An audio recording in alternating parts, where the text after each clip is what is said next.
Naniniwala si House Committee on Public Order and Safety Chairperson at Santa Rosa City Rep Dan Fernandez na sobra-sobra ang mahigit 400 sundalo na nakatalaga upang protektahan si Vice President Sara Duterte.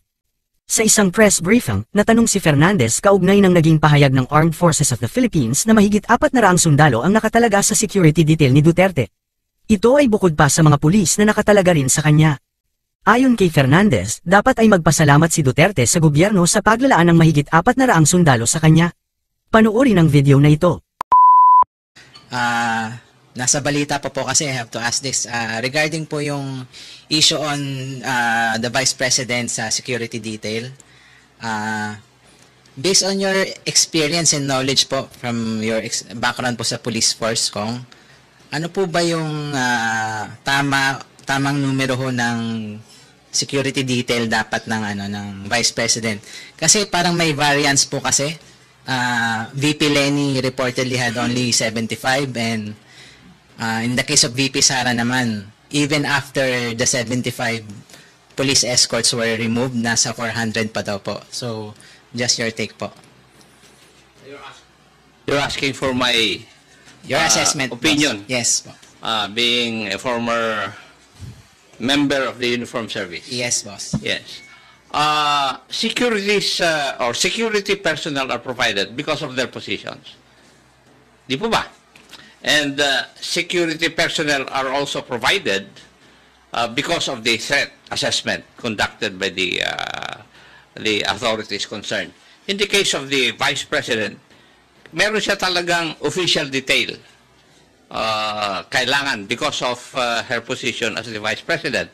Now, the number of the personnel which would be assigned to the Vice President would depend on the threat assessment conducted by the appropriate authorities. So kung yung threat assessment ay imminent, mas marami po ang security niya. Yun po. But if we compare yung security detail ni Vice President Robredo to Vice President Duterte, hindi ko po alam yung ano yung threat assessment na meron po silang dalawa. So it's normal kong to have that kind of variance in number? Kasi depende dun sa threat assessment niya eh. Whether malaki yung possibility na meron talang pagtatangka sa buhay niya. Ganun po yung aming sinusunod nung ako'y nasa servisyo eh. Sige, go ahead. Kasi meron kakalabas lang ng statement ni Vice President Sara Duterte, Kong Dan as Committee Chair ng Public Order and Safety, Kong Romeo. Ito, to quote her, ang Pilipinas may mga representante sa Kamara dapat na nagkakaintindihan ng totoong sanhi ng kakulangan sa police to population ratio. That the shortage is a figure that cannot be solved during our lifetime due to the annually ballooning population and lack of budgetary resources to hire more personnel. The country should have representatives who understand that in order to fully address the shortage, there is a need to leverage available technology and leapfrog into the future where policemen are armed with the best security products that do not require their physical presence all the time. Subalit ang Pilipinas ngayon ay may mga representante na imbes na magpasa ng makabagong batas ay nagpupumilit sumausaw sa issue ng iba. Your reaction? Okay, my reaction with this is this. I beg to disagree na yung ideal ratio is not already been achieved by the PNP.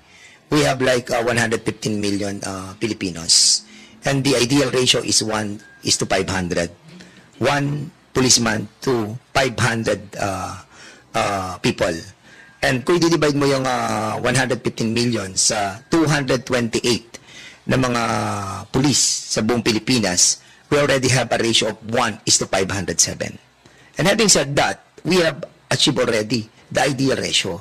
And as a matter of fact, ngayong 2025, mag-i-increase tayo ng another 10,000 ng mga recruitment ng mga bagong police.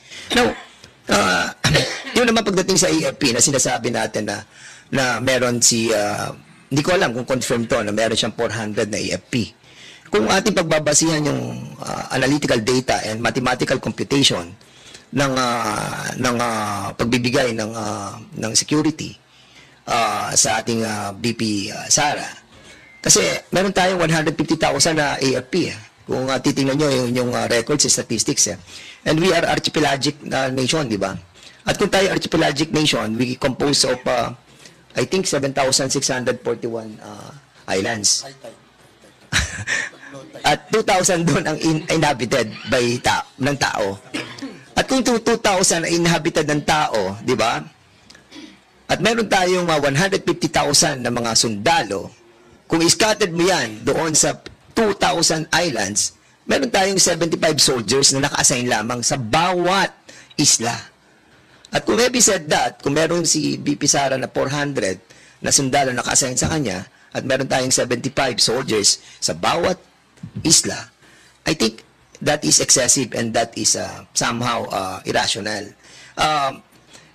Being a public official, we must be prudent, di ba? To see the bigger budget of our government, di ba? We have to maximize. And the work of the AFP is the external threats, di ba? And I hope na siguro yung 400 na bigay sa kanya, I think she have to be thankful to the government for giving that numbers of AFP.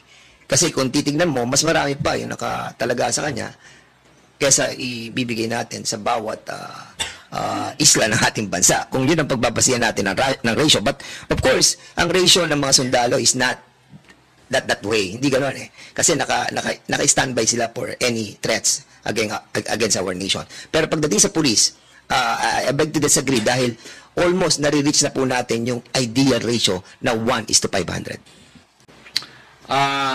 Sa akin, the moment that we provide people security personnel, we deprive the Filipino people of 2-3 security personnel. Di po ba? Kasi ang police force, for example, nandyan to keep peace and order for the whole country, para sa tao. Kung alisin natin sa isang bayan, gawin natin security yung 3, you're depriving that place of 3 protective security personnel. Yun yung akin. That is my answer to your question. Umani naman ito ng iba't ibang reaksyon mula sa ating mga netizens. Ayon kay Richard Langkay, kaya 400 dahil marami siyang positions na hawak at may mga satellite offices siya sa mga lugar na higit na nangangailangan. Vice President, Secretary of Education, Assistant Secretary ng NTF-ELCAC at madalas na lumalabas from her office to see actual operations of these offices on the ground. Kaya she needed more security. Pahayag naman ni Ramon Ilustre, ayon sa batas, ilan ba ang nararapat na PSG ang isang current President at Vice President? Yan sana ang batayan sa pagpapatupad ng kanilang seguridad at hindi yung kagustuhan ng Presidente o Vice-Presidente kung ilang daan ang gusto nila. Of course may exemption yan, halimbawa kung mayroon silang speaking engagement, pupunta sa ibang bansa for important matters, o manganganpanya o may mga death threat sa kanilang buhay at pamilya ay maaring tutulong ang mga local police force na karaniwang kasama sa mga pagpapatupad ng security. At ito naman ang saloobin mula sa ating kababayan na si Crisostomo Ibarra, sino ba may sabing 400 ang security niya? It was already explained by AFP na it was a shared security with the President. Hindi po yan exclusive lang kay VP Sara. Panay ang banat pero hindi naman alam ang pinagsasabi. Mga kababayan, feel free to comment below para maglabas ng saloobin sa balitang ito.